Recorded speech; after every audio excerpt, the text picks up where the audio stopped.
প্রত্যেকটা বাবা মা তাদের সন্তানের জন্য কতটা পরিশ্রম করতে পারে, কতটা নিজের জীবনকে ঝুঁকি দিয়ে শুধুমাত্র সন্তানের কথা চিন্তা করে সেই জায়গায় যেতে পারে।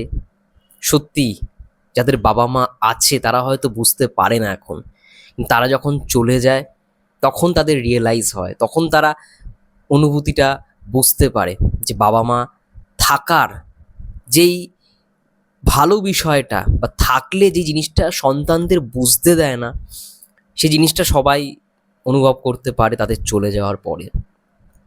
নমস্কার বন্ধুরা, আমি রূপম চলে এলাম নতুন ভিডিও নিয়ে। আমি না সত্যি কথা বলছি, এর জন্যই আমার বাংলাদেশের নাটক খুব ভালো লাগে। আমি তো প্রতিদিন দুপুরে একটা, রাত্রে একটা, যদি টাইম পাই তাহলে বিকেলে একটা, দিনে 3টে করে তো নাটক দেখি, ঠিক আছে? ঈদে তো অনেক নাটক দেখা হয়, বাট সত্যি কথা বলছি আমাদের কলকাতায় যদি নাটক হতো না, তাহলে আমি অবশ্যই এরকম কিছু দেখতে চাইতাম যেটা বাংলাদেশে হচ্ছে। আজকে কলকাতায় নাটক নির্মাণ হয় না, এটা সত্যি আফসোস। আমার কাছে তো খুবই আফসোস।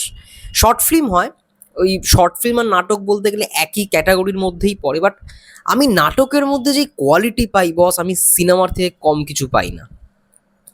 আমি এই অনুতপ্ত নাটকটা জাস্ট নাও দেখে উঠলাম। মুখ্য চরিত্রে অভিনয় করেছে যেই ছেলেটার নাটক আমি আগে কখনো দেখিনি, পার্থ শেখ। এবং নায়িকা হিরোইন মালাইকা চৌধুরী, মেহজাবিন চৌধুরীর বোন। তার অলরেডি 2টো নাটক আগে বেরিয়েছে, 2টো নাটক দেখেছি, বাট 2টো নাটকের মধ্যে তার অভিনয় আমার খুব একটা ভালো লাগেনি। সে যেহেতু একদম নিউ কামার, ঠিক আছে। ফারহান আহমেদ জোবানের সঙ্গে যেই নাটকটা এসেছিল মোস্তফা কামাল রাজের পরিচালনায়, ওটা দেখেছি, ওটা মোটামুটি ভালো লেগেছিল, মানে মোটামুটি একেবারেই। তারপর ইয়াশ রহমানের সঙ্গে একটা নাটক করেছিল, এই রিসেন্টলি মুক্তি পেয়েছে, ওটাও মোস্তফা কামাল রাজের পরিচালনাতেই আই থিঙ্ক বেরিয়েছিল। ইয়াশ রোহান নায়ক ছিল, ওটা আমি দেখেছিলাম, ওটা বেশ ভালো। বাট এই নাটকটা, মানে সিনেমাওয়ালা যেই চ্যানেলটা রয়েছে, আমি বলবো যে এতদিন পর একটা বেস্ট কন্টেন্ট আমি পেলাম। আমি ভেবেছিলাম নাটকটার টিজার ট্রেলার খুব ভালো রকমভাবে সোশ্যাল মিডিয়ায় বারবার দেখছিলাম, আমার ফিডে আসছিল। গানটা দারুণ, অপূর্ব।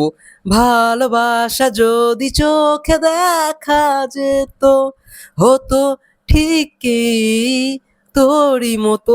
গানটা এতটা সুন্দর, আমার না কোথাও গিয়ে মনে ছিল না নাটকটা দেখবো যখনই আসুক না কেন। এবং আমি ভেবেছিলাম নাটকটা টিজার ট্রেলার দেখার পরে এটা একেবারে একটা রোমান্টিক লাভ স্টোরি হবে, বাট না, এটা ভাই রোমান্টিক লাভ স্টোরির নাটক নয়। এর মধ্যে একটা ভালো শিক্ষণীয় বিষয় রয়েছে, খুব ভালো কনসেপ্টে নির্মাণ করা একটা নাটক। পরিচালনা করেছেন K M Sohag Rana, I think পুরো নামটা কে এম সোহাগ রানা। এবং পুরো জিনিসটা সিনেমাটোগ্রাফি করেছে রাজু রাজ। তার সঙ্গে সঙ্গে এখানে যা যা দেখতে পাচ্ছি, এবং গানটা আর কি যেটা সব থেকে ভালো লেগেছে, তোরই মতো, শারিয়ার মার্সেল গেয়েছে, ভোকাল দিয়েছে, লিরিক্স লিখেছে তারিক তুহিন, এবং টিউনার মিউজিক দিয়েছে শারিয়াল মার্সেলি। অপূর্ব অপূর্ব একটা কনসেপ্টের আমি নাটক দেখলাম।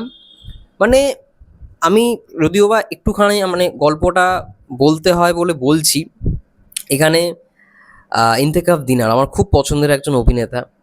সে যে এখানে মেন নায়ক পার্থ, তার বাবার চরিত্রে অভিনয় করছে। তার বাবা রেগুলার যে অফিসে কাজ করতে যায় প্রতিদিন, মানে তার ছেলে পার্থর যে ক্যারেক্টারটা, সে বাইকে করে ছেড়ে দিয়ে আসছে। বাট বাবা অ্যাকচুয়ালি কি কাজ করছে সেটা ছেলে একদিন জানতে পারে, এবং জানতে পারার পর কি হয় সেটা নিয়ে হচ্ছে গল্পটা। এবং বাবা কতটা পরিশ্রম করছে, বাবা তো যাচ্ছে অফিসের নাম করে কাজে বেরোচ্ছে, বাট বাবা অ্যাকচুয়ালি মানে সন্তানের যাতে ভালো হয়, সন্তান যাতে ভালো করে দাঁড়াতে পারে, তার জন্য নিজের মানে যা না তাই, মানে সেটা যতটা এফোর্ট দিয়ে হোক সেটা করছে। এই বিষয়টা এত সুন্দর করে দেখিয়েছে নাটকটা, আমি সত্যি মানে আমি নাটক দেখে খুব একটা আমার চোখ থেকে জল বেরো না, বাট এই নাটকটা দেখার সময় আমি জাস্ট কেঁদে ফেলেছি। মানে যারাই দেখুক না কেন জাস্ট ইমোশন করে দেবে এই নাটকটা একটা পর্যায়ে। সত্যি কি দেখালো এই জিনিসটা। তার সঙ্গে সঙ্গে এখানে শিবা শানু একটা মুখ্য চরিত্রে অভিনয় করছে। আমি দারুণ অনেকদিন পর এরকম একটা কনসেপ্টের নাটক দেখলাম। আমি ভাবিনি এটা একটা, আমি ভেবেছিলাম হয়তো লাভ স্টোরি জনরার নাটক হবে, বাট কি সুন্দর নাটকটার কনসেপ্ট।